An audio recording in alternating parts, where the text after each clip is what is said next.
നമസ്കാരം. ഇഗ്രോല hill resident അസോസിയേഷൻ്റെ പുതുവത്സര ക്രിസ്മസ് ആഘോഷം ആണ് ഇവിടെ നടക്കുന്നത്. കുറച്ച് നീണ്ടുപോയി. യഥാർത്ഥത്തിൽ ഇത് നടത്തേണ്ടിരുന്നത് ഈ ജനുവരി ആദ്യം തന്നെ ആയിരുന്നു. പക്ഷേ പല പല കാരണങ്ങളാൽ ഇത് നീണ്ടുപോയി. എന്നാലും അവസാനം നമുക്ക് ഇതുപോലൊരു ആഘോഷം നടത്താൻ സാധ്യമായതിൽ എല്ലാ അസോസിയേഷൻ്റെ ഭാരവാഹികളേക്കും നന്ദി അറിയിച്ചുകൊണ്ട് നമ്മുടെ ഇന്നത്തെ യോഗം ആരംഭിക്കാം. ആദ്യമായി ഈശ്വര പ്രാർത്ഥന.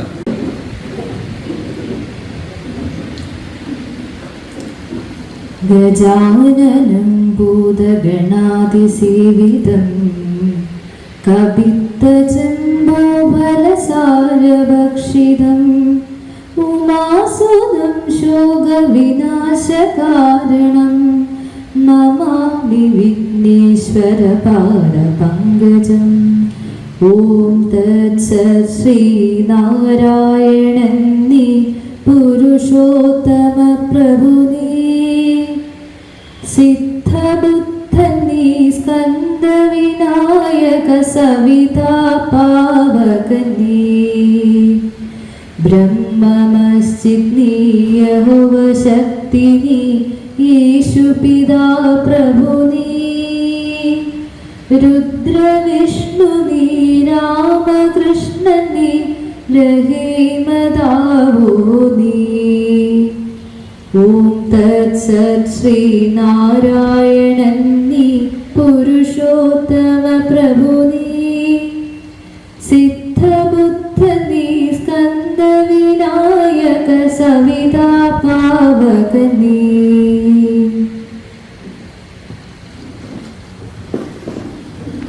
സ്വാഗതം ആശംസിക്കാനായിട്ട് സെക്രട്ടറി ശ്രീ ഹരിഹരനെ ക്ഷണിച്ചു.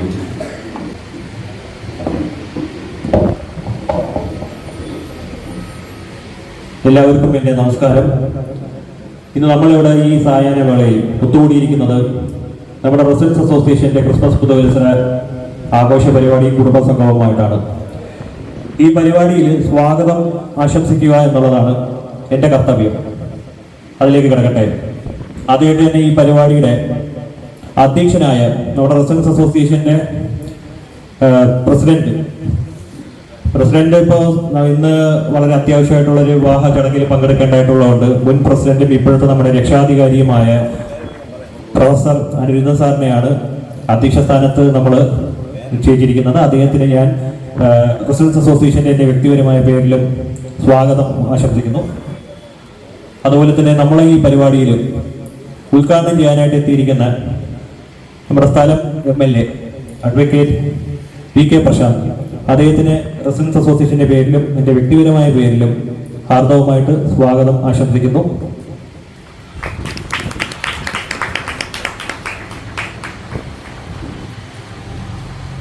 ഇതിനോടൊപ്പം തന്നെ വേദിയിൽ സന്നിഹിതരാവാൻ ഇനിയും പ്രമുഖ വ്യക്തികൾ എത്തേണ്ടതായിട്ടുണ്ട്. അതിൽ ഏറ്റവും പ്രധാനപ്പെട്ട ആളാണ് നമ്മുടെ അധ്യക്ഷന് ആശംസ അർപ്പിക്കുന്ന കുഞ്ഞ് സഹോദരി. നമ്മുടെ വേദിയിൽ ഇനി പ്രമുഖ വ്യക്തി എത്താനുള്ളത് നമ്മുടെ റെസിഡൻസ് അസോസിയേഷന്റെ അംഗവും ഏറ്റവും കഴിഞ്ഞ ആഴ്ച ISRO ചെയർമാനായിട്ട് നിയമിതനായ ഡോക്ടർ V നാരായണൻ സാറാണ്. നമുക്കറിയാം, വലിയൊരു നമുക്കൊരു പ്രൈഡ് തരുന്ന ഒരു കാര്യമാണത്. കാരണം ലോകോത്തര ഒരു ബഹിരാകാശ ഗവേഷണ കേന്ദ്രത്തിന്റെ ചെയർമാൻ സ്ഥാനത്തിലേക്ക് ഇതുപോലത്തെ ഒരു നമ്മുടെ അസോസിയേഷന്റെ ഒരു അംഗം വരിക എന്ന് പറഞ്ഞാൽ വലിയൊരു ആദരവ് നമുക്കും കൂടെയാണ്, നമ്മുടെ അസോസിയേഷനും കൂടെയാണ്. ഇവിടുത്തെ ഇത്തരത്തിലുള്ള ഡിസ്റ്റിങ്വിഷ്ഡ് ജെന്റിൽമെൻസ് ഉണ്ടായിരിക്കുന്നു എന്നുള്ളത് വലിയ കാര്യമാണ്. അദ്ദേഹം ഉടൻ തന്നെ വരുന്നതായിരിക്കും. അദ്ദേഹത്തിന് ISRO ചെയർമാൻ ആയതുകൊണ്ട് തന്നെ സുരക്ഷാ കാരണങ്ങളാൽ സെക്യൂരിറ്റി ഒക്കെ ഉള്ളതാണ്, കമാൻഡോസ് ഒക്കെ ഉള്ളതാണ്. അപ്പൊ അദ്ദേഹത്തിന്റെ സമയക്രമവും വളരെ ആ രീതിയിൽ കൃത്യമായിട്ടായിരിക്കുകയാണ്, ഗവർണറിനൊക്കെ ഉള്ളതുപോലെ. അപ്പൊ അദ്ദേഹം വന്നുകൊണ്ടിരിക്കുകയാണ്. അദ്ദേഹത്തിനും ഞാൻ സ്വാഗതം ആശംസിക്കുന്നു. അതുപോലെ ഈ പരിപാടിയിൽ പങ്കെടുക്കാനായിട്ട് വരുമെന്ന് പറഞ്ഞ നമ്മുടെ സ്ഥലം പെറുകട സ്റ്റേഷനിലെ സ്റ്റേഷൻ ഹൗസ് ഓഫീസർ SHO ആയ പ്രജു സാർ എത്തുമെന്ന് പറഞ്ഞിട്ടുണ്ട്. അദ്ദേഹത്തിനും അസോസിയേഷന്റെ പേരിൽ ആശംസ അറിയിച്ചുകൊള്ളു. നമ്മുടെ സ്ഥലം കൗൺസിലർ ശ്രീ അജിത് രവീന്ദ്രൻ, അദ്ദേഹം തിരക്കിലാണെങ്കിലും എത്താമെന്ന് പറഞ്ഞിട്ടുണ്ട്. അദ്ദേഹത്തിനും അസോസിയേഷന്റെ എൻ്റെ വ്യക്തിപരമായ പേരിലും സ്വാഗതം ആശംസിച്ചുകൊള്ളുന്നു. ഒപ്പം ഈ അസോസിയേഷന്റെ മറ്റ് ഭാരവാഹികൾ, അസോസിയേഷന്റെ എക്സിക്യൂട്ടീവ് കമ്മിറ്റി അംഗങ്ങൾ, അസോസിയേഷനിലെ എല്ലാ അംഗങ്ങൾക്കും ഈ പരിപാടിയിൽ വന്നതിന് പ്രത്യേകം സ്വാഗതം ആശംസിക്കുന്നു. അടുത്ത കാര്യപരിപാടിയിലേക്ക് കടക്കാനായിട്ട് അധ്യക്ഷനെ ക്ഷണിക്കുന്നു.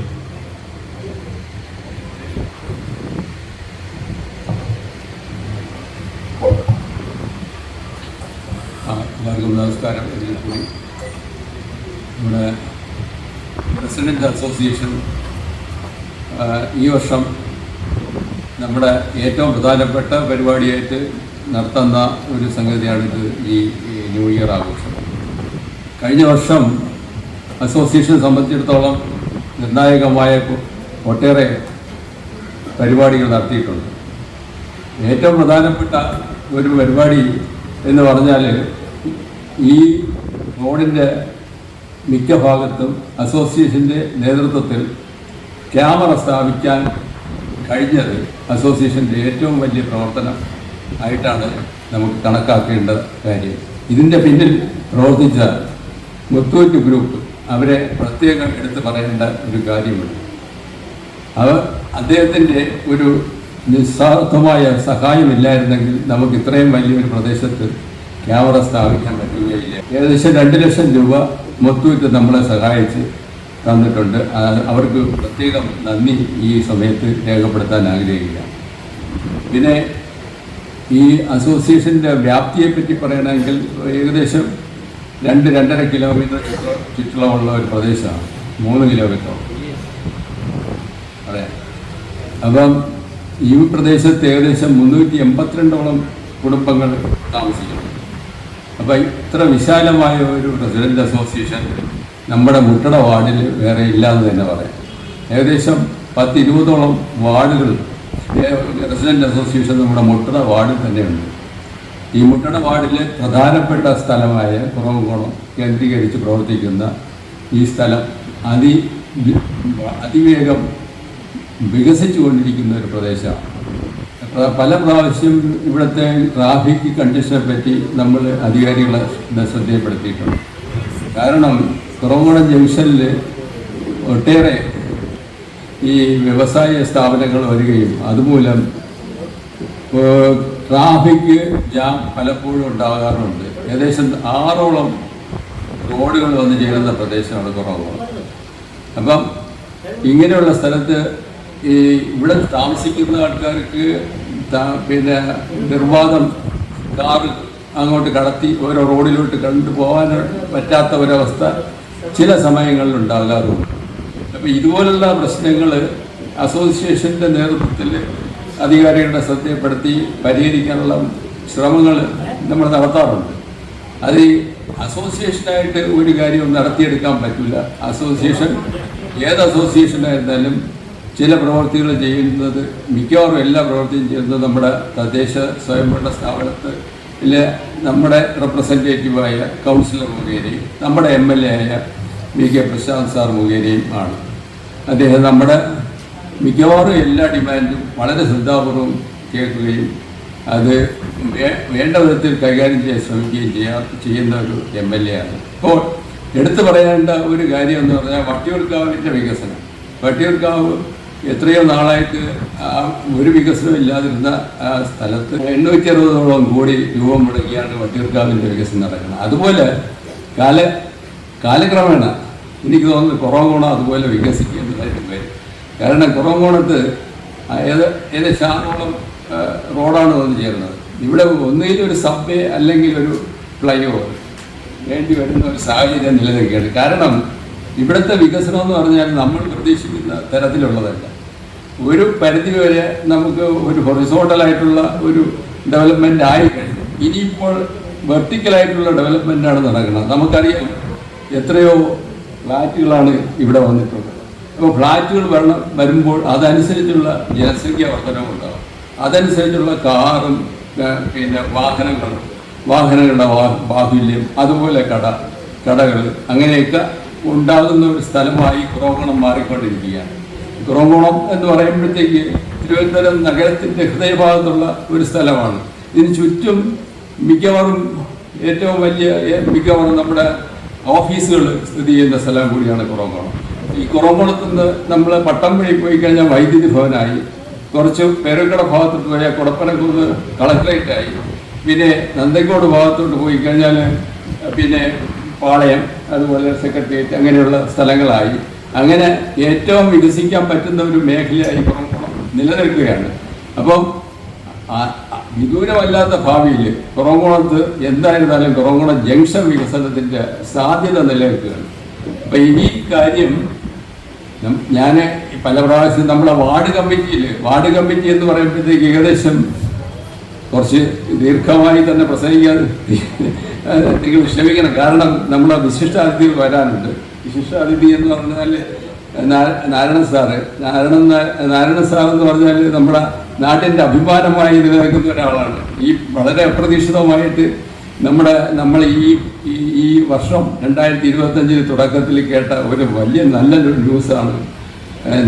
നമ്മളറിയാവുന്നതാണ്, നമുക്കറിയാവുന്ന ഒരാൾ VSS അല്ല ISROയുടെ ചെയർമാനായി സയൻസ് ആൻഡ് ടെക്നോളജി ഇന്ത്യ ഗവൺമെൻറ്റിൻ്റെ സെക്രട്ടറിയായി പിന്നെ അപ്പോയിൻമെൻറ്റ് കിട്ടുകയും ചെയ്ത നാരായണൻ സാറ് കൂടി വരുന്നത് വരെ കുറച്ച് ദീർഘമായുള്ള കുറച്ച് കാര്യങ്ങളും കൂടെ പറയാനായിട്ട് ഞാൻ ശ്രമിക്കുകയാണ്. സാറിന് അതുപോലെ MLAക്ക് 6 മണിക്ക്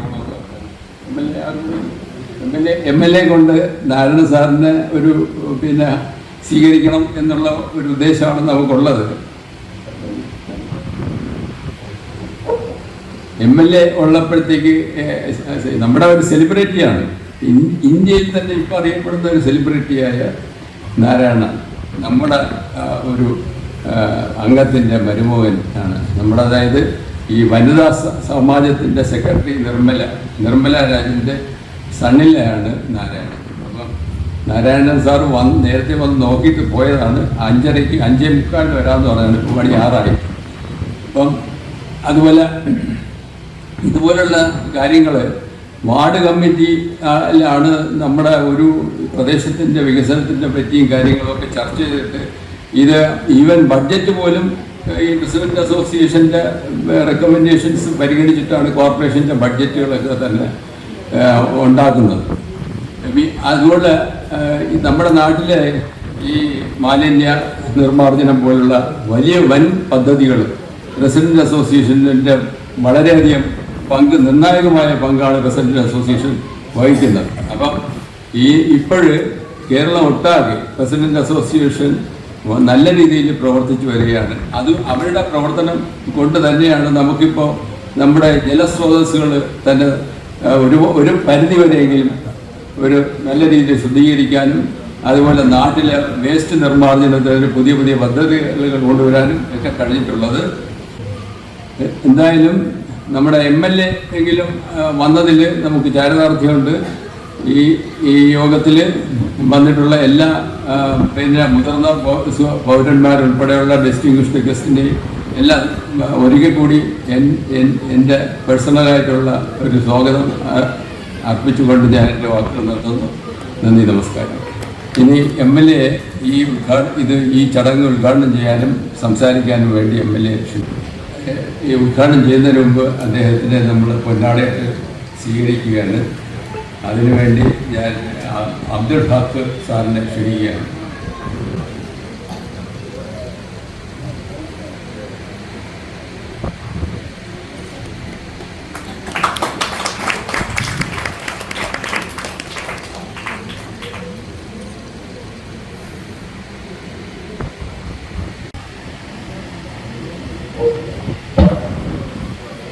എല്ലാവർക്കും നമസ്കാരം. വിക്രമപുരം ഹിൽ റെസിഡൻസ് അസോസിയേഷന്റെ ഈ നവവത്സരാഘോഷ പരിപാടിയുടെ അധ്യക്ഷൻ പ്രിയങ്കരനായിട്ടുള്ള പ്രൊഫസർ അനിരുദ്ധൻ അവർ, സ്വാഗതം പറഞ്ഞ ശ്രീ ഹരിഹരൻ, ഇവിടെ എത്തിച്ചേരുന്ന ISRO chairman doctor B Narayanan, വേദിയിലുള്ള ശ്രീ P ബാബുസൻ, അതുപോലെ തന്നെ ഡോക്ടർ ശ്രീകുമാർ, ശ്രീ മാത്യു കുരുവിള, ശ്രീ ഹരിഹരൻ, ശ്രീ സുഗുണൻ, ശ്രീ ഷാജിമോൻ, സൂര്യദേവൻ തമ്പി, മറ്റ് അസോസിയേഷന്റെ ഭാരവാഹികളെ, പ്രിയപ്പെട്ട അമ്മമാരെ, ഗുരുജനങ്ങളെ, കുഞ്ഞുങ്ങളെ, സുഹൃത്തുക്കളെ, നമ്മുടെ അസോസിയേഷന്റെ ക്രിസ്തുമസ് ന്യൂ ഇയർ ആഘോഷവും കുടുംബ സംഘവുമാണ് ഇന്നിവിടെ നടക്കുന്നത്. നിങ്ങളുടെ എല്ലാവരുടെയും അനുഭവത്തോടു കൂടി ഈ പരിപാടികൾ ഔപചാരികമായി ഉദ്ഘാടനം ചെയ്തതായിട്ട് ആദ്യമേ തന്നെ അറിയിക്കുകയാണ്. അപ്പൊ ഇവിടെ നമ്മുടെ പ്രിയങ്കരനായിട്ടുള്ള കൗൺസിലറും ബഹുമാനായിട്ടുള്ള ISR ചെയർമാനും ഒക്കെ ഇവിടെ തന്നെ എത്തിച്ചേരും. അപ്പൊ എന്നോട് പറഞ്ഞതിന് അല്പം കൂടി വൈകിട്ടാണ് ഞാൻ വന്നത്. അപ്പൊ ഇനി അടുത്തൊരു പരിപാടിക്ക് കൂടി എനിക്ക് പോകേണ്ടതുണ്ട്. അതുകൊണ്ട് കൂടുതൽ സമയം മറ്റു പരിപാടി ഉള്ളതുകൊണ്ടുള്ള ഒരു പ്രയാസമുണ്ട് എന്നുള്ളത് ആദ്യമേ സൂചിപ്പിക്കുകയാണ്. നമ്മളെ സംബന്ധിച്ച് നേരത്തെ ഇവിടെ പറഞ്ഞതുപോലെ നഗരമേഖലയിൽ നഗരഹൃദയത്തോട് ചേർന്ന ഒരു റെസിഡൻസ് അസോസിയേഷനാണ് വിക്രമപുരം ഹിൽ റെസിഡൻസ് അസോസിയേഷൻ. നഗരത്തിൻ്റെതായിട്ടുള്ള എല്ലാ പ്രത്യേകതകളുമുണ്ട്. ഇവിടുത്തെ ഒരു പ്രധാനപ്പെട്ട ജംഗ്ഷനാണ് കുറവങ്കോണം ജംഗ്ഷൻ. കഴിഞ്ഞ ദിവസം ഞങ്ങൾ ഗൗരവതരമായി ചർച്ച ചെയ്തു. ഭാവിയിൽ ഇവിടെ ഒരു സബ്വേയോ ഫ്ലൈഓവറോ വേണ്ടി വരുമെന്നുള്ള കാര്യം ഞങ്ങൾ ചർച്ച ചെയ്ത ഒരു കാര്യമാണ്. നിരന്തരമായ ഗതാഗത കുരുക്കിൽ ഞാനും ഒക്കെ പലപ്പോഴും വന്ന് നിൽക്കുന്ന ഒരാൾ കൂടിയാണ്. ഞങ്ങളൊക്കെ ഒരു ദിവസം 10 മണിയെങ്കിലും അങ്ങോട്ടും ഇങ്ങോട്ടൊക്കെ പോകുമല്ലോ. അപ്പൊ സ്വാഭാവികമായിട്ടും വലിയ ഗതാഗത കുരുക്ക് നമ്മുടെ പ്രദേശത്തുണ്ട്. ഇന്നലെ വാഹനങ്ങളുടെ രജിസ്ട്രേഷന്റെ കണക്ക് ഇന്നലെ പത്രത്തിൽ വരികയുണ്ടായി. ലക്ഷക്കണക്കിന് വാഹനങ്ങളാണ് ഓരോ മാസവും രജിസ്റ്റർ ചെയ്ത് പുറത്തിറങ്ങുന്നത് എന്ന് നമ്മൾ കാണുകയാണ്. ഇപ്പൊ എറണാകുളത്തേക്കാൾ കൂടുതൽ വാഹനങ്ങൾ തിരുവനന്തപുരത്ത് പുറത്തു വന്നത് നമ്മൾ കാണുകയാണ്. നമ്മുടെ കൗൺസിലർ എത്തിയിട്ടുണ്ട്. അതിനൊരു സ്വാഗതം എല്ലാവരും കയ്യിൽ കൊടുത്ത് സ്വാഗതം ചെയ്യാം. അപ്പൊ എറണാകുളത്തേക്കാൾ കൂടുതൽ വാഹനങ്ങൾ തിരുവനന്തപുരത്ത് ഇപ്പൊ രജിസ്റ്റർ ചെയ്ത് പുറത്തു വരികയാണ്. അപ്പൊ വാഹനങ്ങളുടെ ആധിക്യം ഒരു 2-3 കൊല്ലം കഴിയുമ്പോൾ ഇതിന്റെ ഇരട്ടിയാകുമെന്നാണ് കണക്ക്. അപ്പൊ ഞങ്ങൾ ട്രാഫിക് സ്റ്റഡിയും മറ്റുമൊക്കെ നടത്തുമ്പോൾ അവര് പ്രൊഡിക്റ്റ് ചെയ്യുന്ന ഒരു കണക്ക് തന്നെ ആ നിലയിൽ ഏതാണ്ട് ഡബിളായി വാഹനങ്ങൾ മാറും. ഇപ്പൊ ഒരു കുടുംബത്തിൽ ഒരു വാഹനമൊക്കെയാണ്, അപ്പൊ തന്നെ 2-3 ആയി. പക്ഷെ 2-3 വർഷം കൂടി കഴിയുമ്പോൾ ഒരു കുടുംബത്തിലെ എല്ലാ മുതിർന്ന അംഗങ്ങൾക്കും വാഹനം എന്ന ഒരു കൺസെപ്റ്റിലേക്ക് മാറുകയാണ്. അപ്പൊ ഇത്രയും വാഹനങ്ങൾ കൊണ്ട് നിരത്തിലേക്ക് ഇറങ്ങണമെങ്കിൽ അതിനനുസരിച്ചുള്ള സൗകര്യങ്ങൾ വേണം, പാർക്കിംഗ് ഫെസിലിറ്റി വേണം, മറ്റ് സൗകര്യങ്ങൾ വേണം, റോഡുകളുടെ വീതി കൂട്ടേണ്ടതായിട്ട് വരും. അപ്പൊ ഇതുണ്ടാക്കുന്ന ഒരു വലിയ പ്രയാസം കേരളത്തിലെമ്പാടുമുണ്ട്. അതിവിടെ തിരുവനന്തപുരത്ത് മാത്രമല്ല, കേരളത്തിലെമ്പാടുമുണ്ട്. അർബനൈസേഷൻ ഏറ്റവും വ്യാപകമായി നടന്നുകൊണ്ടിരിക്കുന്ന നഗരം അല്ലെങ്കിൽ സംസ്ഥാനം കേരളമാണ്. അപ്പൊ കുറവമണത്തെ അതേ പ്രത്യേകതകൾ തന്നെയാണ് തൊട്ടപ്പുറത്ത് അമ്പലമുക്കിലുള്ളത്, പേരൂർക്കടയിലുള്ളത്, വഴയിലുള്ളത്, അല്ലെ? നമ്മൾ അങ്ങനെ നോക്കിക്കഴിഞ്ഞാൽ എല്ലായിടത്തും നഗര സ്വഭാവമാണ്. വളരെ പെട്ടെന്ന് ഓരോ ഗ്രാമപ്രദേശങ്ങളും നഗരവൽക്കരണത്തിന്റെ പാതയിലേക്ക് അല്ലെങ്കിൽ നഗരവൽക്കരണത്തിന്റെ എല്ലാ സ്വഭാവ സവിശേഷതകളിലേക്കും പെട്ടെന്ന് വന്നുകൊണ്ടിരിക്കുക. അതിനെ കുറ്റം പറഞ്ഞിട്ടൊന്നും കാര്യമില്ല. നേരത്തെ പറഞ്ഞതുപോലെ ഒരു ഫ്ലാറ്റ് വരുമ്പോ അതിനകത്ത് 70-ഉം 80-ഉം ഇപ്പൊ 180 യൂണിറ്റുകൾ വരെയുള്ള ഫ്ലാറ്റുകൾ നഗരത്തിൽ വരികയാണ്. 180 യൂണിറ്റ് ഉള്ള ഫ്ലാറ്റ് എന്ന് പറയുമ്പോൾ 180 കുടുംബങ്ങൾ ആ കുറഞ്ഞ ഏരിയയിൽ താമസിക്കുകയാണ്. അപ്പൊ ഇത്രയും പേരുടെ അടിസ്ഥാന സൗകര്യങ്ങൾ ഒരുക്കുക എന്നുള്ളതാണ് ഇനിയിപ്പോ നമ്മുടെ നഗരം നേരിടുന്ന ഒരു പ്രധാനപ്പെട്ട വെല്ലുവിളി. വാഹനങ്ങളുടെ കാര്യത്തിൽ നമ്മളിപ്പോ പരമാവധി റോഡുകളുടെ വീതി വർദ്ധിപ്പിക്കാൻ വേണ്ടി ശ്രമിക്കുകയാണ്. നിങ്ങൾക്ക് തന്നെ അറിയാം, പണ്ട് KRFP സ്കീമിന്റെ അടിസ്ഥാനത്തിലാണ് ഈ കുറവങ്കോണം ഉൾപ്പെടെയുള്ള നഗരത്തിലെ ഏതാണ്ട് 42 കിലോമീറ്റർ റോഡ് നമ്മള് ഈ നിലയിൽ നവീകരിച്ചത്. അന്ന് എല്ലാവരും പറഞ്ഞു എന്തിനാ എത്രയൊക്കെ എടുക്കുന്നത്, അല്ലെ? ഓർമ്മയിൽ എന്തിനാ എത്രയൊക്കെ എടുക്കുന്നത്, ഞങ്ങളെയൊക്കെ ദ്രോഹിക്കാൻ വേണ്ടിയിട്ടല്ലേ ഇതൊക്കെ ചെയ്യുന്നതെന്നൊക്കെ പറഞ്ഞിട്ട് വലിയ വിമർശനമായിരുന്നു അന്ന്. അന്ന് തന്നെ ഞങ്ങൾ ഊഹിച്ചതാണ് അത് പോരാ. അന്ന് ഇതെടുക്കാൻ തന്നെ അന്നത്തെ ആളുകൾ റെസിസ്റ്റ് ചെയ്തു, വളരെ നല്ല എതിർപ്പുണ്ടാക്കി. ആ പേർക്കിടയിൽ പല സ്ഥലങ്ങളിലൊക്കെ വിട്ടുവീഴ്ച ചെയ്യേണ്ടി വന്നു.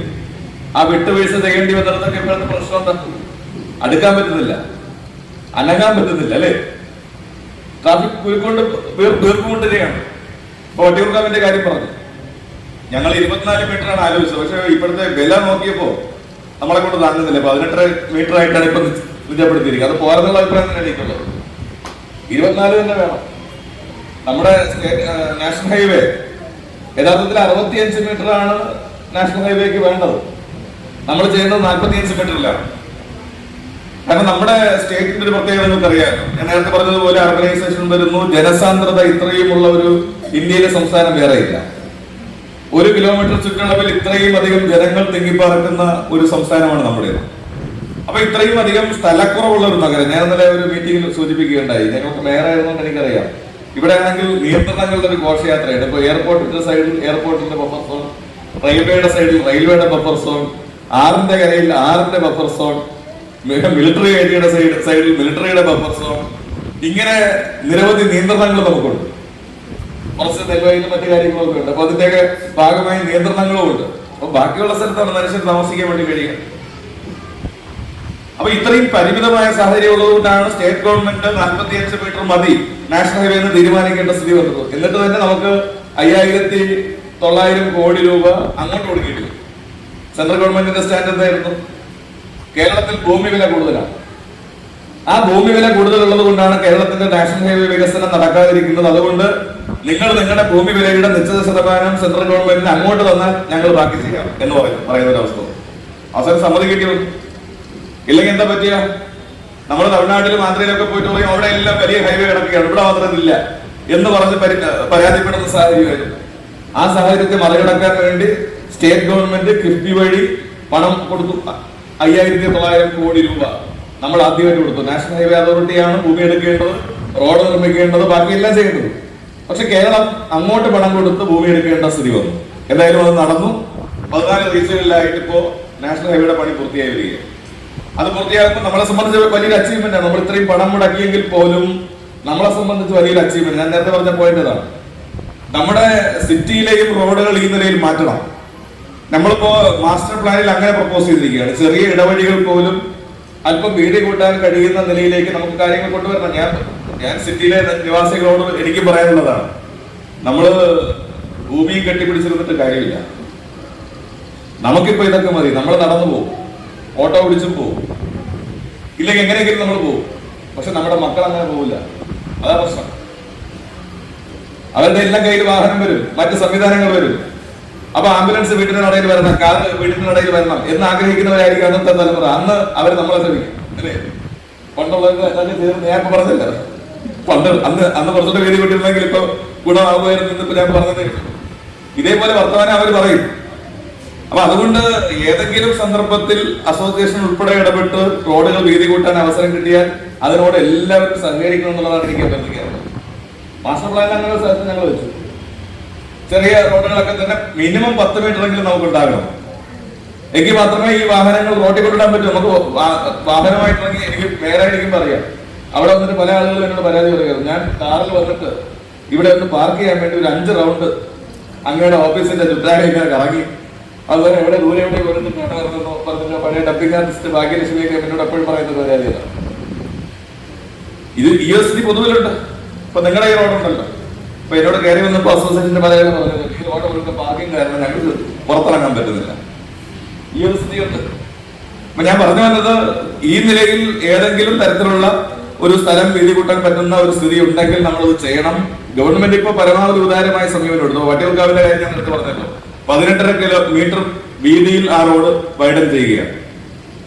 അപ്പൊ തന്നെ നമ്മൾ കൊടുക്കുന്നത് 1 സെന്റിന് ഏതാണ്ട് 40 ലക്ഷം രൂപയാണ്. നമ്മുടെ നഗരകേന്ദ്രത്തിൽ പോലും അത്രയും വിലയില്ല അല്ലേ? നമ്മുടെ കൊമേഴ്സ്യൽ സ്ഥലം പോലും 10-25 ലക്ഷം രൂപയ്ക്ക് നമുക്ക് കിട്ടും. അപ്പോഴാണ് സംസ്ഥാന ഗവൺമെന്റ് ഏറ്റെടുക്കുന്ന 1 സെന്റ് ഭൂമിക്ക് 40 ലക്ഷത്തിൽ അത്രയും രൂപ കൊടുത്തിട്ട് ഭൂമി ഏറ്റെടുക്കുകയാണ്. അതുകൊണ്ട് സംരംഭങ്ങളൊന്നുമില്ല, എതിർപ്പുമില്ല. ചില ആളുകൾ മാനസികമായിട്ട് ആദ്യം ബുദ്ധിമുട്ടൊക്കെ പറഞ്ഞെങ്കിൽ പിന്നീട് ബാക്കിയോടെ എടുക്കാൻ പറ്റുമോ എന്ന് നോക്കണം എന്ന് പറയുകയാണ്. ആ സ്ഥിതിയിലേക്ക് മാറുകയാണ്.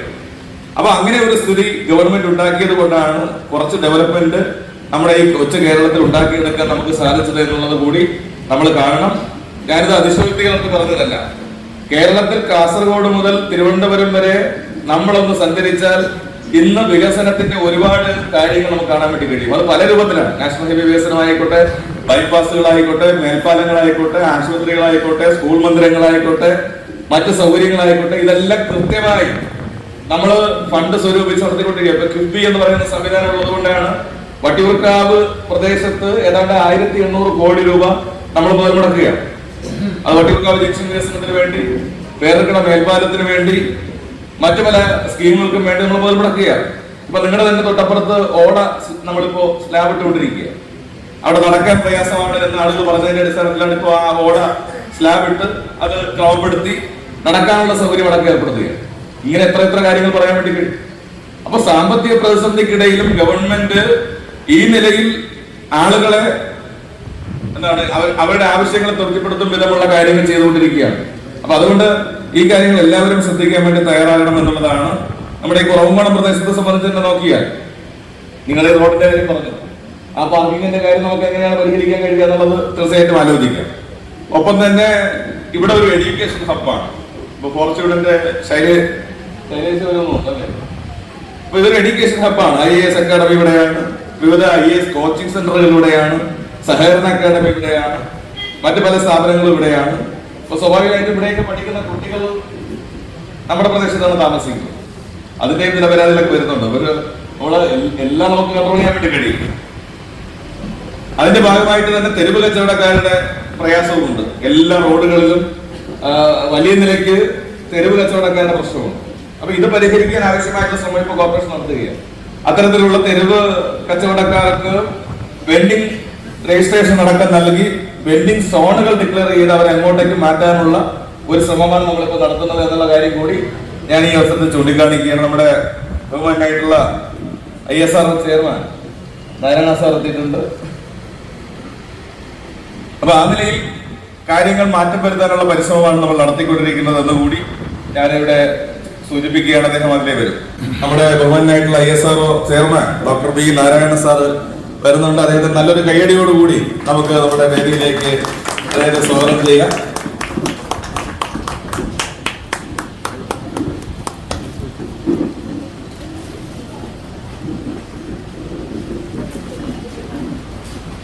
നമസ്കാരം.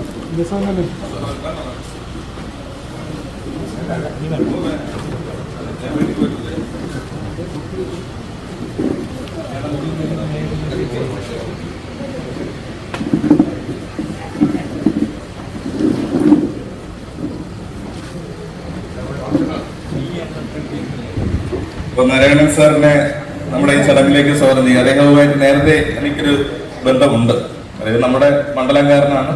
ഇപ്പൊ പാതിരപ്പള്ളി ഗ്രീൻ വാലി അസോസിയേഷനാണ് താമസം. അദ്ദേഹം ചുമതല ഏൽക്കുന്നതിന് മുമ്പ് ഞാൻ അദ്ദേഹത്തെ ഒന്ന് വിളിച്ചിരുന്നു, വീട്ടിലോട്ട് വന്നൊരു ആദരവ് നൽകാൻ വേണ്ടിയിട്ട്.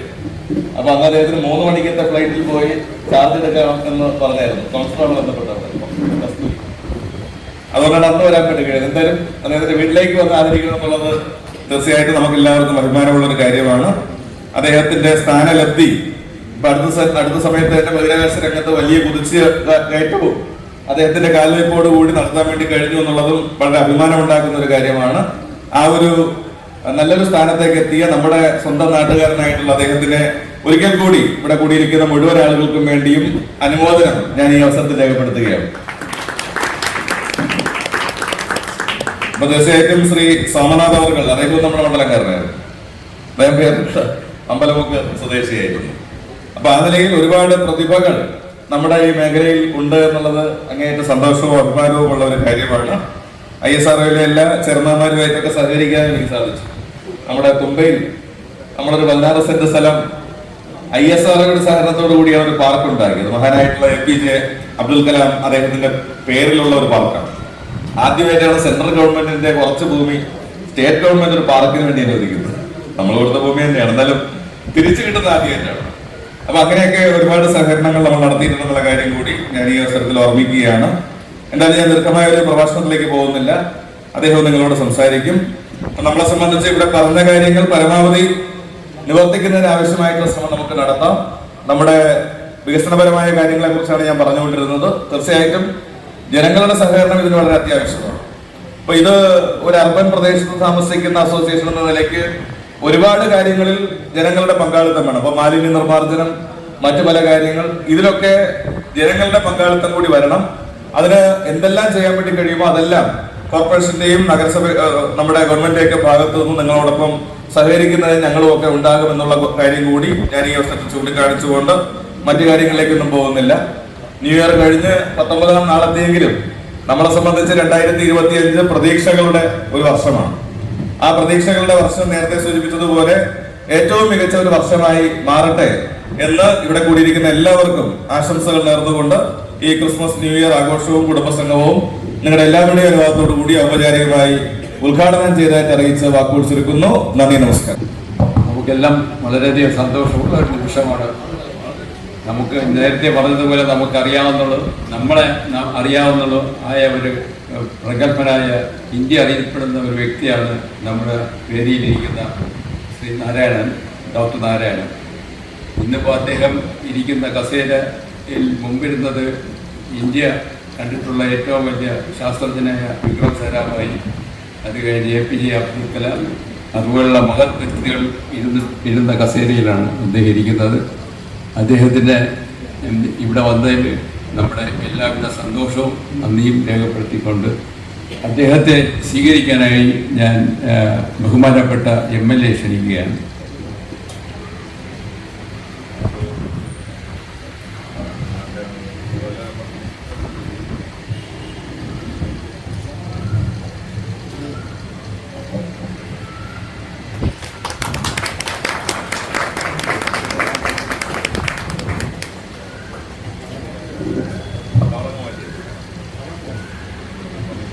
നമ്മുടെ ഒരു സ്നേഹത്തിൻ്റെ പ്രകടനമായി അസോസിയേഷൻ്റെ ഒരു മൊമെൻ്റ് അദ്ദേഹത്തിന് നൽകുകയാണ്.